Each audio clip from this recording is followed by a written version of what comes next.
Today on the Trent Out Loud Podcast, I have an entertainment and pop culture podcast. I should have been watching the People's Choice Awards, but I didn't even think about it. I was like, I gotta watch the All-Star game, and it's horrible. What up? It's your boy Trent Out Loud, and I'm back with another episode. All right, I got a good show set up for you guys. I got 2 lead stories. I got everyone's favorite quick news. I got some fun question of the day. And of course, I got some sports news. We got to talk about that awful All-Star game. Y'all know what time it is. Put your headphones on, put your earbuds in, and turn your devices up. I'm about to start this show. Let's go. All right, let's start out with a quick recap of the People's Choice Awards. I didn't even watch the award show. I stupidly watched the All-Star game instead. But let's start out, obviously, with the biggest winner of the night, Taylor Swift. Surprise, surprise. I don't like how she's taking all this energy away from Beyonce, man.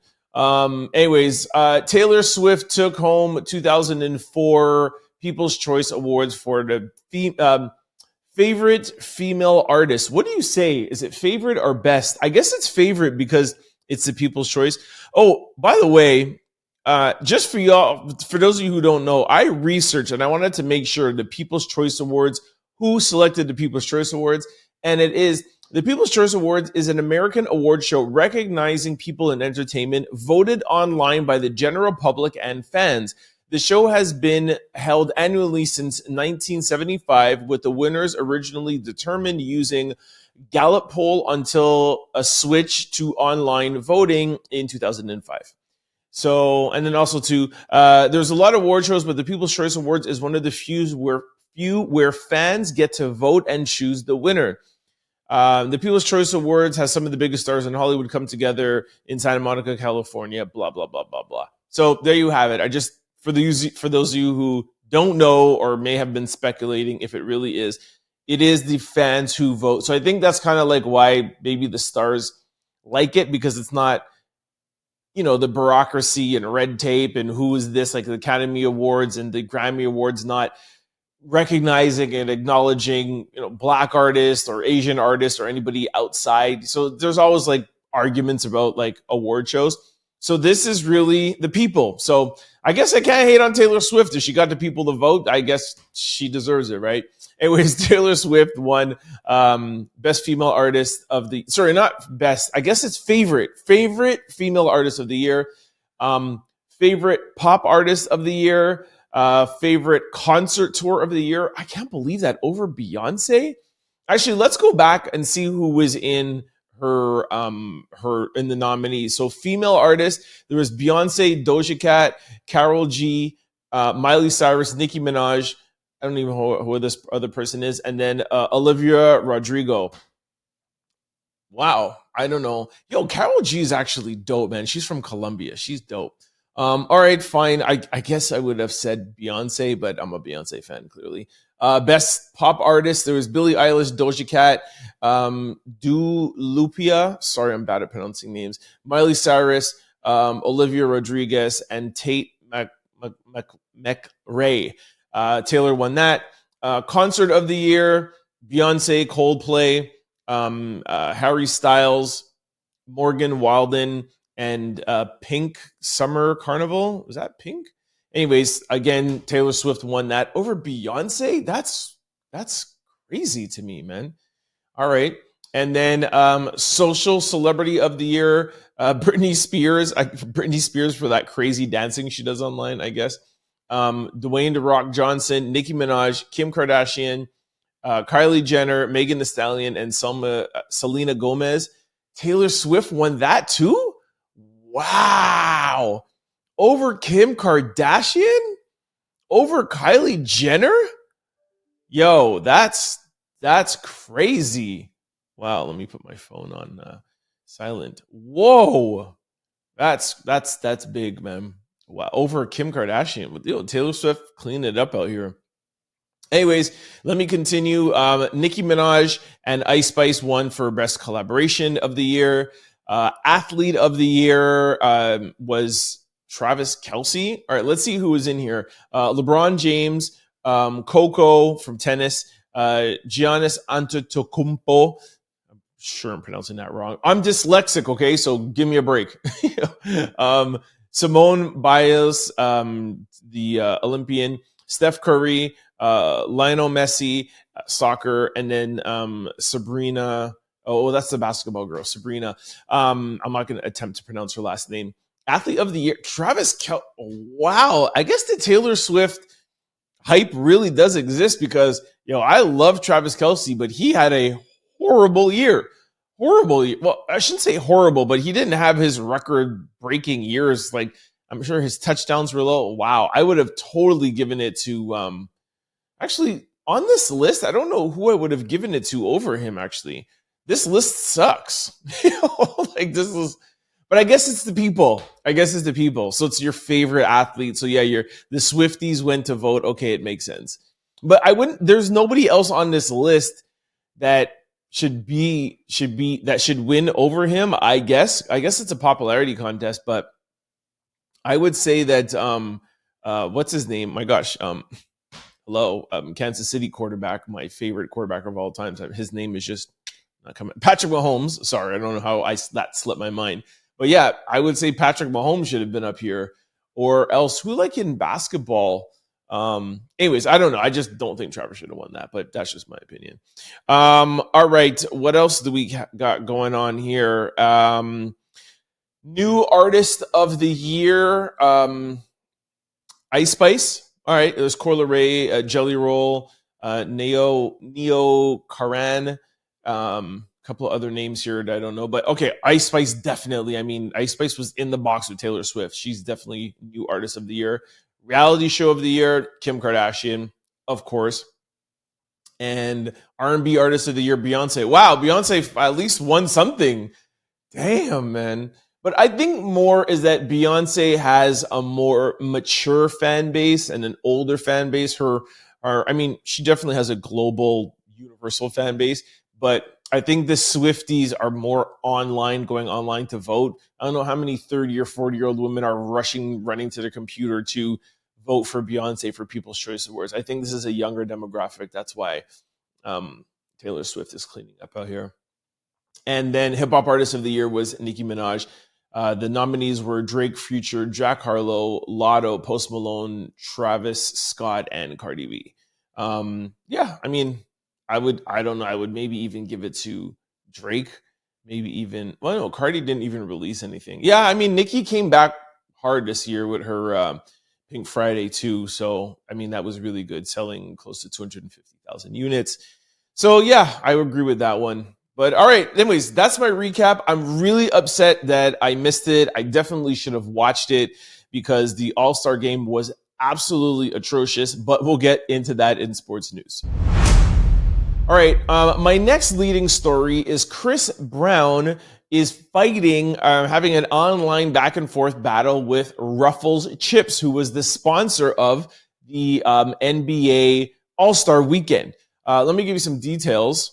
Chris Brown speaks out after he was told he couldn't play in the NBA Celebrity All-Star Game. Yeah, so that's what it is. Ruffles was sponsoring the Celebrity All-Star Game. I watched that too. That was Friday night? Yeah, Friday night. Saturday was Skills. Sunday was the All-Star Game. Again, I'm going to get to this in sports news. But so Chris wrote this on his Instagram. I was asked by the NBA to play in the All-Star Game this year, only for them to call me later and say they couldn't do it because of their sponsors like Ruffles. At this point, I'm sick of people bothering me and tired of living in the past. I posted the email so that y'all could see the NBA was still trying to get me to come and sit at courtside. And he did follow through with that. He did post. I'll post this up all on my YouTube page. For those of you who want to see it on my YouTube, you can follow me at Trent Out Loud. So yeah, he posted up all the emails. Well, the one email. I'll read a little bit of it to you. Welcome to the 2024 NBA All-Star Weekend. We are thrilled that you will be part of the weekend. The venue, the date, the showtime. I would like to connect you with Holly. Well, I won't put out her name. Talent manager from the Lucas Oil Stadium. At this year's event, her team will specifically handle your logistics for the weekend, scheduled travel, ground transportation flow. They will also be facilitating your interaction with some of the other departments, including credentials, ticketing, and hospitality. It is our goal to make your experience as smooth and seamless as possible. At your earliest convenience, please provide a press approval, headshot, and bio. All the best, Kenneth. So this is not just an invite. This is an official email. This is him already being there. So it wasn't like they were in communications. This email proves that he was on. They're asking for a headshot and a bio. They also say wanted to share the images of this year's uniform with him being on Lil Wayne's team in the blue uniform. Wow.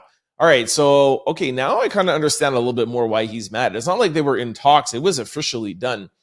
So when Chris Brown put that on his Instagram, Ruffles now came back and released a statement following up Chris Brown's post. And Ruffles wrote, Ruffles sponsored last night's NBA All-Star Celebrity Game. However, we did not have any involvement nor visibility to any player's decision or celebrity invite discussions. Okay, so I don't know, like, we don't know who's lying at this point. Let me see if there's anything more. So, yeah, and then, and then they wrote, wasn't us. They wrote this in the comment section. Ruffles writes, wasn't us. We found out about it the same time y'all did. I don't know. This just seems messy to me, man. So now after that, this is crazy. Chris Brown now sees that reply, and now Chris Brown writes, Ruffles, I guess y'all trying to save face now. Stand on business. Don't try to make it look like I'm tripping. You and the NBA representatives know exactly what y'all are doing. And the headline is Chris Brown calls cap on Ruffles and encourages them to stand on business after they have released a statement denying that they were involved with any player or celebrity invite discussion at the NBA Celebrity All-Star Game. So, hold on. Is there anything else here? Yeah, and then Chris continues, right? I have no reason to lie. I have no reason to clout chase. The only reason why I responded is because the only reason why Ruffles even responded is because all of Team Breezy fans are flooding them. Stop playing with me. This shows how fake you guys are. You guys are cowards. Y'all know darn well that I'm not lying because I'm never on this type of stuff, whatever, blah, blah. So, and then apparently Ruffles turned off their comments. So with the research that I did, and I'm pretty good at my research, I don't know. It just seems to me as if like he has to be telling the truth, because if he gets the email and he's already there and they're asking for his bio and photo shoot, then for a headshot, then it would have to be Ruffles pulling out if the NBA was okay with it, or what it could be is that it could be that somebody in the NBA saw it, although after it was already started, and they pulled it, and they are now just saying that it was Ruffles. That could be the case too. I mean, and how would Chris really know, right? These things are forever always changing, and you never know what's going on in someone's organization. So I don't know. Maybe Chris has some more inside scoop. It seems like he would have more of an inside scoop if he had like some receipts for it. I guess he would share it to us, but I don't know. I'm going to venture to go out and say I believe the reason why he's calling out Ruffles is that somebody probably told him Ruffles. But Chris, don't forget, somebody in the NBA could have done it, and they could actually just be trying to pin it on Ruffles so that they don't look bad. It could be somebody inside the NBA. I'm just saying. At this point, I don't think Chris cares. He's like, whoever it is, this is wrong for you to do it. Tamika Mallory, shout out to Tamika, by the way. I was on her podcast at one time. But Tamika Mallory put out this quote, or put out this post, and it actually kind of is more the reason why I wanted to talk about this, to kind of just get your opinions. So Tamika said, on this issue, brands have every right to choose who they do and don't work with in situations surrounding people's past. You guys know I don't want to say those words because I'll get flagged, but we all know what Chris Brown did, okay? What he did to Rihanna. So I have a question for our community, especially the women. Does there ever come a point where the younger person who did something wrong gets moved forward, or do we hold them to their actions forever? Does it matter that Rihanna, the victim, has moved on? Should we pick up the ball or run with it? If there's something Chris Brown should be doing or should have done to earn back the respect, is there something? How could we talk to our young people about redemption or the absence of such? These are not rhetorical questions. I really want to get a sense of how people genuinely feel. And let me say something up front. I do not follow Chris Brown news, so I don't know all the details. My intention is to provoke a conversation that's bigger than one person. So that's Tamika's questions. So you guys let me know what you think about that question. But my question is, how come some people that have had these issues before, some celebrities, how come they are allowed to continue to be at certain events and to do certain things? For example, Dana White, who is the CEO of the UFC. Now, is it because he's the CEO of the UFC and he just does his own thing and he stays in his own lane? Because he has been caught on tape having issues with his wife. He punched his wife in the face at a club, I think a year or 2 years ago. I haven't heard any backlash from Dana White. I don't follow the UFC that much, but I don't hear anything that happened to him. So this happened to Chris Brown years ago. I think it's almost 15 or 20 years ago. I'm not saying that it's right. I'm just saying, just like Tamika, I'm just asking a question, is that how come for certain celebrities it's okay and they get a pass, but for other celebrities, they get held accountable for years and years and years and years and years? I mean, Chris Brown was a kid. Again, not excusing it. I'm just asking the question. Why does this happen only to certain celebrities? And why is Chris Brown the one that has gotten held to the highest of standards, where he cannot release an album, he doesn't get radio play? And every time you hear about Chris Brown trying to do something, hey, they want him at the Michael Jackson tribute. Oh, sorry, they're not taking him. And even black outlets, BET, oh, we're going to take Chris Brown. Okay, no, we're not. Oh, this person going to take Chris Brown. Okay, no, we're not. We're going to put Chris Brown here. No, we're not. Like, I don't understand why he gets so much backlash for something that he did 15 years ago, when there's people, I just gave an example, like Dana White 2 years ago, and I don't see anything happening to him. I don't know. Y'all let me know. All right, let's get into some quick news. Ring my bell. Benzino breaks down on Drink Champs episode. I don't know what is going on with Drink Champs, but I'm gonna play you guys a small little clip, and then we'll talk about what I'm gonna talk about after. Listen to this. And then against some of them that can rap, but I care about us more. For 22 years, every time I do an interview, they ask me about Eminem. The f*** you want me to do? We gotta be out there and get money for our kids. We can't raise our kids like Cliff Huxtable. All right, so yeah, Benzino, for those of you who don't remember, Benzino owned Source Magazine. He was super big. I mean, Source Magazine was the go-to magazine in hip-hop. This is before online, before social media, and Benzino was big in the game at one point. You got 5 mics on a review, your album did well. You got 1 mic, your album was horrible. Like, he had that much power. So Benzino had a battle with Eminem and 50 Cent and G-Unit and all that stuff back in the day. Benzino lost a lot of money. He hasn't really done anything in the past 10 or 15 years. He's actually Corleare's father. So that's for those of you who don't remember who Benzino is. So Benzino was on Drink Champs, and Drink Champs is a drinking show. Like, we all get it. You go there, you take shots, and it's like, you know, would you choose between Tupac or Biggie? And if you can't choose, you take a shot. So I understand the premise of the show. So that now you understand the premise of the show. Now, so Benzino goes on there. He's talking about his past, whatever, blah, blah, blah. Then he breaks down and cries, and he has this like complete meltdown. So everywhere online, they're talking about this breakdown. And my question is that, again, I understand the premise of the show, but two things. A, why would you go on Drink Champs and get that drunk to the point where you literally are like spilling out your guts, like literally to the entire world when you know that it's going to be taped like that?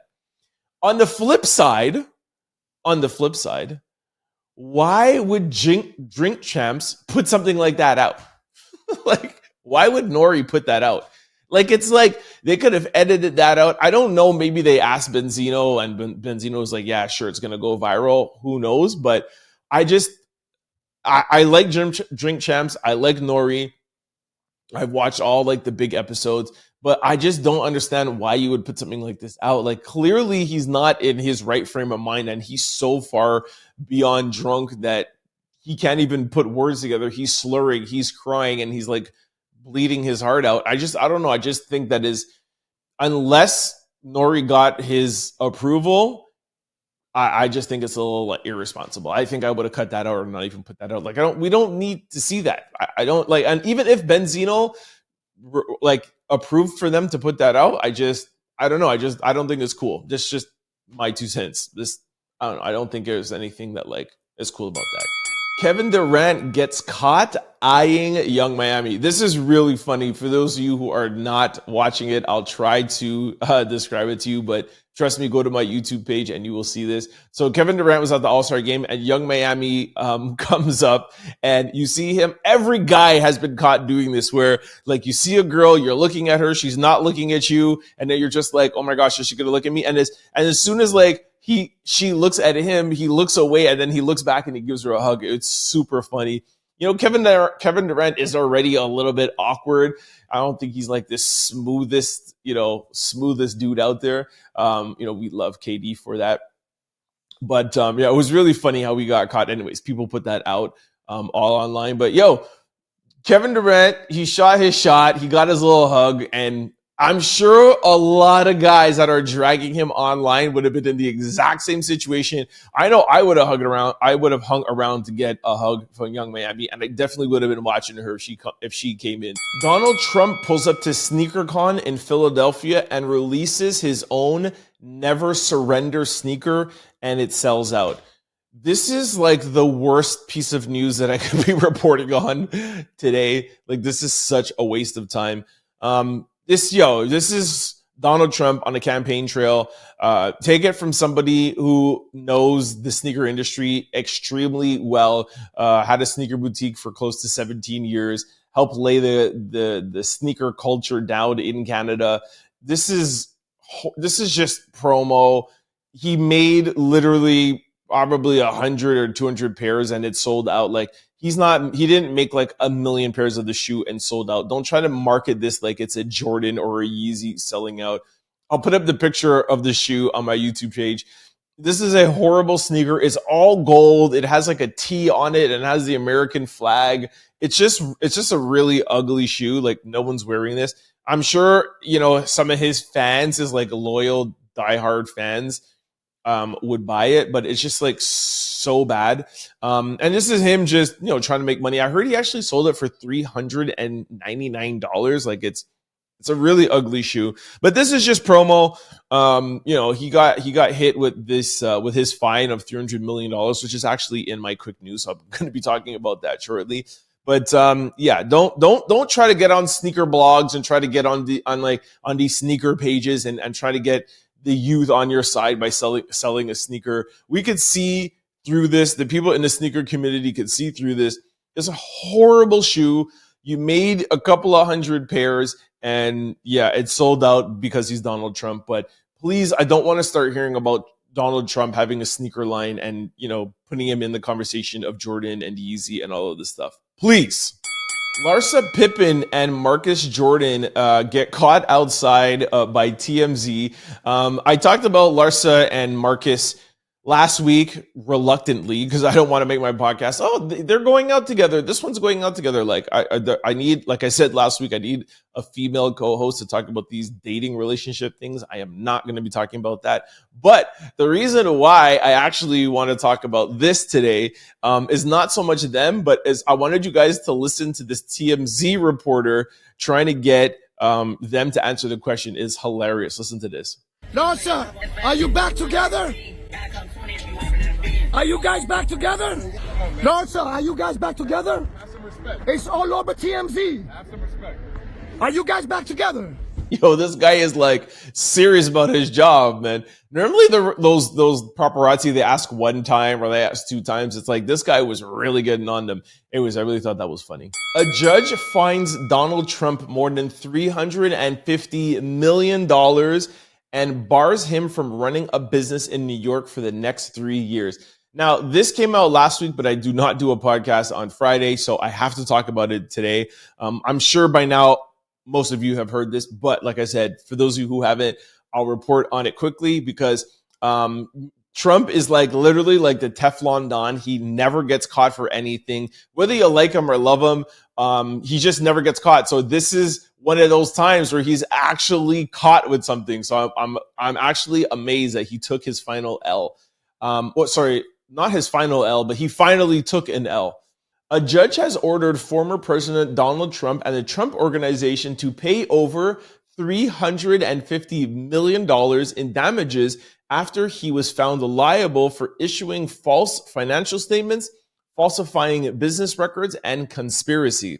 In a lawsuit that was filed by a New York attorney general, Trump and his co-defendants were accused of inflating the value of his assets in order to obtain better loans and insurance rates. According to reports, Trump and executives at his company, including his son Donald J. Trump and Eric Trump, attempted to blame the fraudulent documents on accountants, something that the judge disagreed with. In the Friday ruling, the judge also barred Trump from serving as an officer or director in any New York corporation for the next 3 years. Trump's attorney referred to the verdict as a manifest of injustice. She also said, given the grave stakes, we trust that the appeal division will overturn this egregious verdict and end this relentless pursuit against my client. Of course, Trump can never do any wrong, and they're always attacking him. But anyways, so I was also watching CNN, and I got a little bit more information because everyone's like, "Oh my gosh, how could he get something so such a large fine of $350 million?" Apparently, this is not the first time that he's been found guilty of this. Him and the Trump organization. And prior to this, when he's gotten caught, or they have gotten caught, they've gotten slap on the wrist, small fines here, and there. So now the judge is like, this is not the first time you were here. And just like in the criminal court, you might get like your first offense, you get put on probation. Your second offense, you get put in jail for like a year. The third charge, you're going to get penitentiary time. You're going away for 3, 4, maybe 10 years. So it's the same thing like this in like when you have like a financial court, right? I think it's still criminal. I'm not too sure. But regardless, he has been caught doing this before. So that is why this penalty is so egregious. And that's why now he has to pay $350 million. Trump claims he's a billionaire. Trump claims that he has so much money and all this land and all of this stuff. $350 million shouldn't be that much. It's not going to bankrupt him. He might have to sell a property or two. I don't know how liquid Trump is right now with all the cases he has going on and everything that's going on. But we'll see what happens. He will have a year or two to appeal this, so he doesn't have to pay it right now.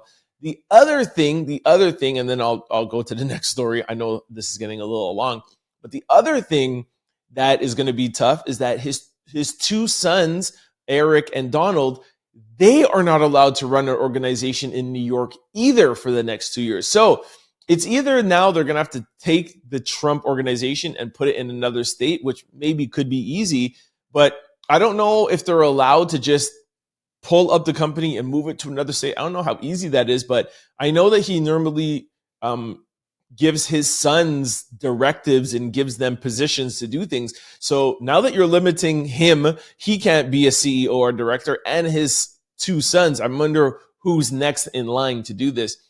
And there is also one thing for those of you who care about this. He also will have to pay for an arbitrator, which is basically like a watchdog, to watch everything that's going on in the company. So for the next 3 or 4 years, he's literally going to have an outside firm, an outside watchdog inside of his company, watching every transaction, every move, and everything that they're doing. Trump walks on the gray line. Real estate is already gray line, construction, all of this stuff.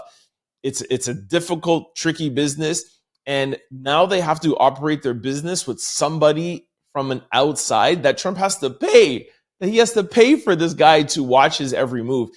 It's crazy, man. So this is a big, big L for him. It's a big loss for Trump. And regardless of the appeal court, the watchdog is inside of his organization as effective immediately. So even if the appeal goes through in a year or 2 years, he still has to deal with this guy or girl watching over his company. So this is a big, big loss for Donald Trump. I know he has a bunch of other court cases, but people are saying, and I agree, that's why I'm talking about it so much, is that all the other ones like the election fraud, the Stormy Daniels, all the other stuff, I'm not saying that they're not important, but Donald Trump loves money.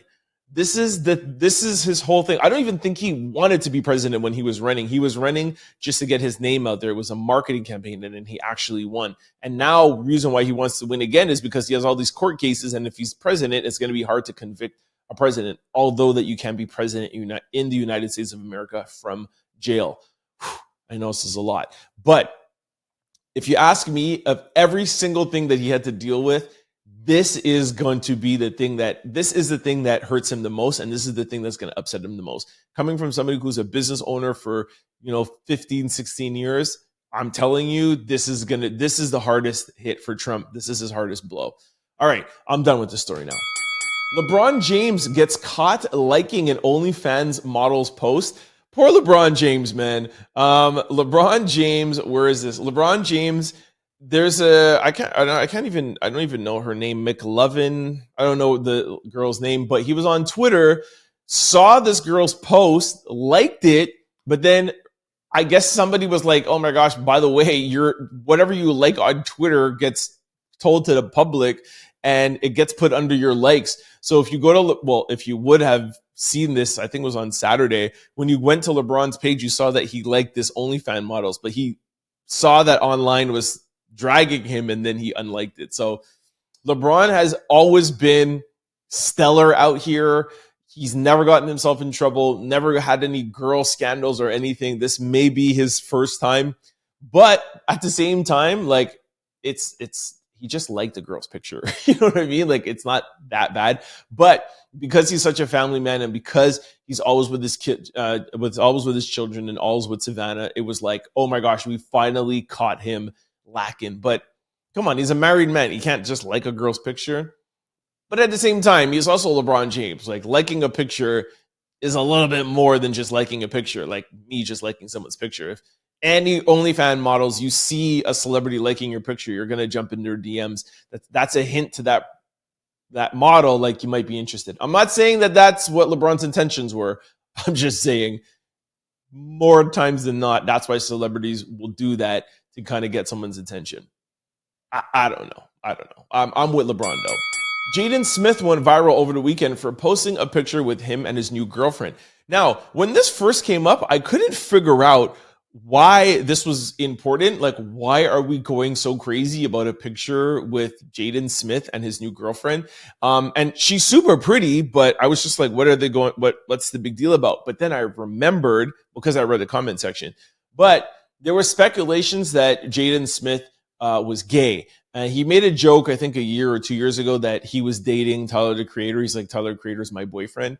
He was just trolling, obviously, but he did wear a dress. He was actually a model for Louis Vuitton women's line, and he did get photographed in a dress. So I guess with that dress photo shoot, being a model for Louis Vuitton women saying that about Tyler, Creator. I guess everybody assumed that he was gay. He never came out and said that he was gay.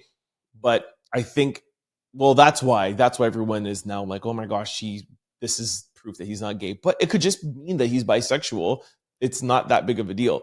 But anyways, I'll put up the picture of the girl on my YouTube channel and you guys could take a look at it. She's really pretty though. She's really hot.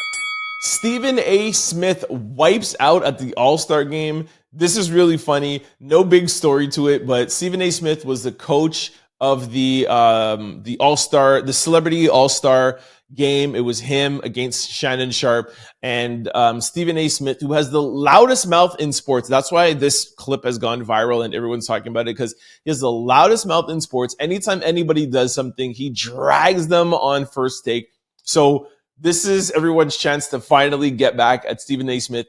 I think it was the Friday, or it was the night before, so maybe it was Thursday of before the Celebrity All-Star game. And he said he went down to the practice facility just shooting around. He wanted to check out his team to see who he was going to put on the bench or not. But you see, even making quotes like that, I wanted to go down there and see who I was going to put on the bench and who I was going to play because I'm not losing the game.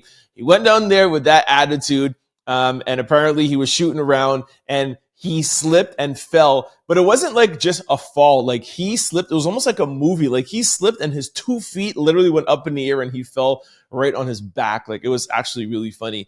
The next day he went on First Take and said that there was sweat on the floor and that's why he slipped. Like, give me a break, Stephen A. Stephen A, he's just getting old and he got clumsy feet. He was not wearing proper sneakers. He was wearing Louboutins, but whatever. I'm like, people have worn Louboutins before and not slipped on the basketball court. Give me a break. He just wasn't super coordinated, getting a little old. And that's God playing games with you, Stephen A. All right, this brings us to question of the day. I got two really good questions of the day. The first one is, do you prefer trying new food or sticking to what you know when traveling? All right, so when I first read this, I thought it was, do you like, getting new food or trying the same thing? But then I saw the traveling part after. So I'm going to answer this in two parts. One, if I'm here at home, if I'm in Montreal or Toronto, I 100% stick to what I know. If I go to a restaurant, I order the same thing from that restaurant all the time. There's a breakfast place I go to. I've ordered the same breakfast for the past 10 or 15 years. One of my favorite restaurants in Montreal, Table 51. Shout out to Vicky and Jimmy. I order Gucci burger. I ordered the same two appetizers. I ordered the poutine braised beef. I ordered the buffalo wings, and then I order a Gucci burger. I haven't gone there and ordered anything else in the past 5 years. So that is when I'm at home. However, when I'm traveling, and this is what the question is, that I am so excited to try new things because you want to try, you're in a different place, so you want to try new food. Because I don't know what's good out there, I'm game to try. When I'm here in Montreal or Toronto and something that I know, or even if I'm traveling into the US and it's a restaurant that I know, I'm going to take what I want that I know that I like. If I'm paying for it, I know I like it, I'll have it 10 or 15 times. But if I'm in a new place, I'm not going to go and stick to the same food that I know. I'm not going to go to a McDonald's or go to a normal restaurant. I'm going to try new things. In China, I tried a bunch of new things that I've never tried before, but that's because I don't have my favorite spot where I know that it's going to be good. So I am on both sides of this coin. I love sticking with what I know. When I'm out of town, when I'm in a country, or if I'm in a state or a province that I don't know, if I'm in Calgary or Alberta and I don't know anything there, dude, I am trying every single thing that's new because I'm excited to find something that I like. And then when I go back there, I'll keep on ordering it. So that's me. Let me read some of the comments. What's the point of traveling? Sorry, I'll tell you who wrote it. Mike Smith 82 wrote, what's the point of traveling? Y'all might as well have just stayed home. Miss Orlina wrote, I refuse to eat what I can eat at home. If I'm going to India, I'm eating Indian food. If I'm going to Thailand, I'm eating Thai food. Not at a resort either, at an authentic restaurant. I'm the same way. That's why I'm so done with resorts. I don't want to go to resorts and have Italian at the Italian restaurant. I'm going to go eat at this restaurant. No, man, I want to go whatever place I'm at, whatever country I'm at. I want to go to their authentic places. I want to eat where the people are eating. It depends where you're traveling to, because if I'm going to New Orleans, I'm trying everything, baby. That's weak. So if you go to China, you're not going to eat the stuff out there. No, you have to try, man. It's almost disrespectful to be in a country and not try their food. CC Always Real wrote, I'm not going to take the risk of being allergic to something or getting food poisoning. I'm keeping it simple. Yo, bro, stop being weak, man. GLC to me wrote, I could have eaten chicken tenders back at home. Exactly. Why are you going to go to China? Why are you going to go to India and have chicken tenders? Like, really, give me a break. All right, my second question of the day, I'll get to it quickly because we're running low on time. Why is our generation so unhappy? I saw this and I was like, I don't feel like our generation or this day and age, people are so unhappy versus any time before. But then I was reading the comments and then I saw this. Diamond is Fabulous wrote, it's because of the pressures we are under, the pressure to be beautiful, fit and fine, the pressure to be successful, the cost of living. Morals have fallen tremendously. Social media, false standards, attention is at an all-time high. The quality of good men are rare. Folks are godless. I was like, wow, okay, that's a lot. Karen Wise _XO wrote, social media is playing a big role. Viva Smith 82 wrote, because the previous generation fed us a dream that is unobtainable, and now we're trying to fix ourselves with no real guidance or foundation. Truthfully, we're not unhappy. We're tired and overwhelmed. See, that is what I think. I don't think that they're unhappy. I just think that they're overwhelmed with every single thing that's what's going on. And that is what I think is more of a problem, because social media and TV and this and that, like back in the day, things were like simple, right? Like you had like one objective, like you came, you're there, you went to school, you got a job, you had a family, whatever. I think life was simpler. But I just think now with the internet, so by the way, I'm just giving you my answer now, I guess. I just think with the internet and with social media and just how things are so much more at our fingertips and we have so much access, I just think we're overwhelmed with so much stuff. Like back in the day, you lived in friggin' Wichita, Kansas. Like you didn't have access to everything. So you're like, man, I'm going to just have a simple life. And I just don't think anybody has a simple life anymore, because social media has just brought in every single thing to your front door. Like you could have every single thing at your front door anytime you want to. There used to be like 6 degrees of separation, where they were saying that you have 6 degrees of separation to somebody in this world, or to anybody in this world. There's six people away. And that was like a theory that somebody came up with. Now we're all 1 degree separation from everybody. Like I could literally DM Michael Jordan. He might not answer, but I'm saying I have 1 degree of separation. Like you have access to everybody. So I just don't think that people are necessarily unhappy. I just think that they're overwhelmed and they don't know what to do in their life, and they're thinking they're unhappy. They're just overwhelmed. Anyway, excuse me. I'll read a few more. Latin Girl 82 wrote, have you seen the price of living? That's why. That's another good point too. I mean, things are really expensive, but that just happened in the past 4 or 5 years. The Fame Bulletin wrote, we're broke and overworked. Well, everybody was been broke and overworked from 60s, 70s, 80s. It was, trust me, it's not nearly as bad as it once were. All right, I'll read one last one. Shaniqua 82 wrote, I personally think COVID ruined everything. I must say I agree with that comment, because I feel like there has been a shift since COVID, since everybody stayed at home and people were locked down. And I still don't think the world is 100% back to how it used to be. It's close, but I just feel like there's a difference. Just people's energy and how people are. I just feel like the world is still not how it used to be. And I don't know if we'll ever get back to that, because you saw a different side of people. You saw a different side of the world. Even me too. I took a drastic change that I don't know if I've gotten back to since COVID. I'm not saying if I'm happy or unhappy. I just think there was a shift, because I was, we stayed home, especially up here in Canada. We were locked down. We had curfew. So, this is my first New Year's that I stayed home, or Christmas that you stayed home, or you didn't see anybody. So I don't know. I think that last comment is more than anything was the most important one. I feel like the world has taken a shift. Don't know if it means you're unhappy, but definitely things have changed.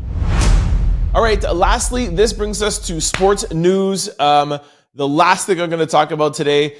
I don't have any clips. I don't have any press. I don't have anything because I would like to send a love letter to the NBA.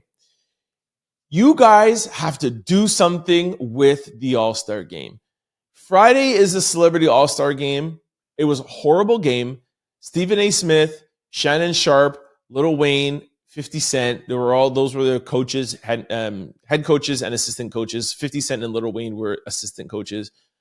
The game was all over the place. It wasn't good. I understand it's a celebrity game, but we can bring some sort of seriousness to it. It was just a waste of time to watch, honestly.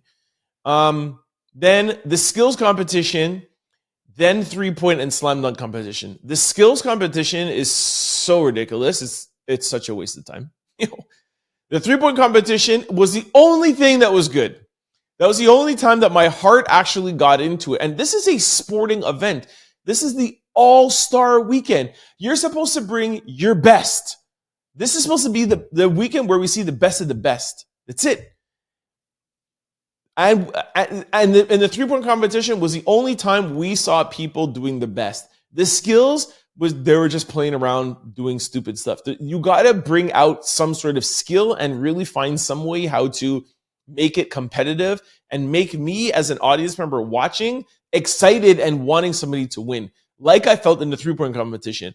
I was going for Dame Lillard to win. Dame Dollar. I wanted Dame to win. And he did. And it was exciting because it was down to the last basket for him to win.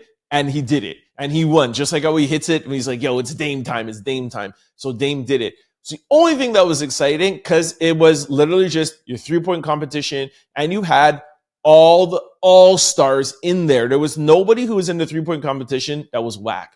And there was nobody there that didn't shoot good three-pointers. You didn't see somebody joking around, lobbing it, throwing it backwards like in the skill competition. Like, it was serious. People who could take threes took threes, and it was a good competition. The slam dunk competition, that guy from the G League, I forgot his first name, but McClellan, y'all know who I'm talking about. I don't think that he should have been in the slam dunk competition last year, and I don't think that he should be in there this year. Last year, he was actually signed to the 76ers for 10 days.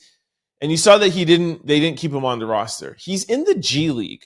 He's an amazing dunker. He did stuff last year that was incredible. This year, wasn't that amazing. Maybe because we saw him last year and he didn't want to redo his dunks. He's not an all-star. This is the all-star weekend. I don't want to see somebody who's not an all-star not dunk. Sorry, I don't want to see somebody who's not an all-star dunking. I don't think you should bring in outside people. The slam dunk competition was horrible. Going back to the 3-point competition, Steph Curry and Sabrina, I forgot her last name. Sorry, y'all know I'm bad with names. That was also really good. That was good. She's the best 3-point shooter in the WNBA, and Steph is the best in the NBA. We all know that. She could have shot from the women's 3-point line. She didn't. She shot from the men's. She used the woman's ball. But that was amazing. That was fun. She got 26. He got 29. I think what they should have done, though, is they should have given them 2 rounds because it would have given her another chance to make it up. I know there's time constraints, but I would have taken way less time in that stupid skills competition and given them more time. So yeah, they only had 1 round. She got 26, by the way, which would have gotten her into the finals with the men at the real 3-point competition. How dope she is. But Steph scored 29. I wish it was a little bit closer, so it was a little bit more. My heart would have been in it a little bit more. My heart would have been pounding. But I think if they would have given her a second round, so at least she got a second chance because she was very nervous. She admitted that she was very nervous. Steph, too, admitted that he was nervous. But I think once you kind of got those cobwebs off, then, it would have been she would have had maybe a better opportunity. But I was rooting for her. I know it was a stretch because Steph is the greatest shooter ever ever created ever on of all time. So it's going to be hard to beat him, but she did a really good job. So shout out to Steph and shout out to Sabrina. And Sunday, the All-Star game, you have your All-Stars. Your fans are voting on the All-Stars. And you guys, it's not even like a summer league. I've seen summer leagues that are more engaged. They scored a record 211 points. But because there's no defense being played, it's literally like I'm watching the Harlem Globetrotters. Like it's just horrible. Like as a basketball fan, as somebody who loves the game and loves to see his All-Stars, I didn't watch the People's Choice Awards. I have an entertainment and pop culture podcast. I should have been watching like the People's Choice Awards, but I didn't even think about it. I was like, I gotta watch the All-Star game. But stupidly, every year you guys trick me into watching the All-Star game, and it's horrible. And every year I tell myself, man, I want to see all the All-Stars. You have the top 15, top 20 guys, and you bring me there every year. I hope and pray that next year I remember how horrible this was and not watch it. And I hope people don't watch it either, because the only time that you guys are going to change up the All-Star game and the only time that these players are going to take the game seriously is if nobody watches it and nobody shows up to the game. And I say that saying I understand that players don't want to risk getting injured. I totally get it. However, you're there, you're running up and down. Look at the guy in the Super Bowl that ran from the sideline and fell and tore his Achilles heel just practicing. You could get hurt in practice. You can get hurt in summer league. It's one game. Look at how you guys went out for the in-season tournament. You could have gotten injured in the beginning of the season too. You guys went hard. LeBron, Lakers, it went so hard to win that in-season tournament. It's one game. You could play hard for the All-Star game. Like it was just really bad. I was really disappointed in the whole entire weekend. Don't forget to like, comment, and subscribe. It's your boy, Trent Out Loud. Peace! For more content, you could subscribe, download, or listen to the Trent Out Loud podcast wherever you listen to your podcast, or you could watch us on YouTube. Just search Trent Out Loud. For showtimes and updates, you could follow us on all social platforms at Trent Out Loud. Go to signupexpert.com/Trent. Once you sign up for all betting apps and get all your bonuses and get all your rewards, go to your app store and download BetStamp and use promo code TOL.